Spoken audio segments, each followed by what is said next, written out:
Hello everyone. तो इसी mini vlog में आप लोग देखोगे कि हम कैसे सावरिया सेठ जी के दर्शन करने के बाद कोमल सोनी और रिंकू सोनी जी से मिले। जैसे कि आपने लास्ट व्लॉग में देखा, हमने रात को सावरिया सेठ जी के दर्शन करे और बर्थडे सेलिब्रेट किया हस्बैंड जी का। इसके बाद सो गए। नाइट मॉर्निंग में जब हम उठे तो यहाँ का व्यू कुछ इस तरह से था। इसी होटल से यहाँ पर सुबह मॉर्निंग में शादी थी और इसी शर्त पर हमें रूम दिया गया था कि सुबह आपको 8 से 9 के बीच में यह रूम खाली करना पड़ेगा।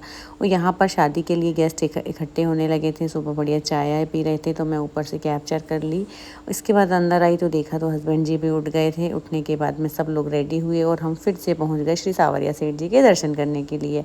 और यहाँ से इस तरह हम लाइन में लग गए। सुबह थोड़ी ज़्यादा भीड़ थी, रात से भी ज़्यादा, 8:30 बजे के करीब हम लोग लाइन में लगे और हमने दोबारा से दर्शन करे। मैं आपसे भी यही बोलूँगी कि कहीं भी आप जाओ तो कोशिश करो कि 2 बार दर्शन करें, अगर टाइम हो तो 2 बार दर्शन करें। इसी तरह से हमने जैसे कि हमने खाटू श्याम बाबा के भी रात को आरती अटेंड करके सुबह भी दर्शन करे और हमने श्री सावरिया सेठ जी के भी सेम टू सेम वैसे ही किया। रात को भी आरती अटेंड करके दर्शन किए और सुबह भी किए।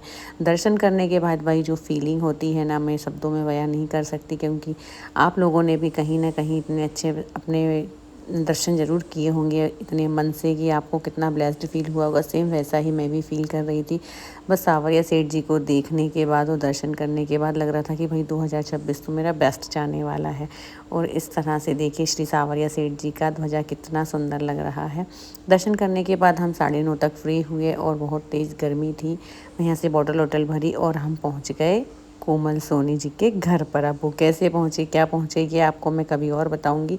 इस तरह से हम लोगों ने 1.5 से 2 घंटे साथ में टाइम स्पेंड किया। बहुत ही अच्छा लगा मुझे उनकी फैमिली से मिलकर। और आते आते लास्ट में हम लोगों ने कुछ फ़ोटोज़ निकाले, रील्स बनाई।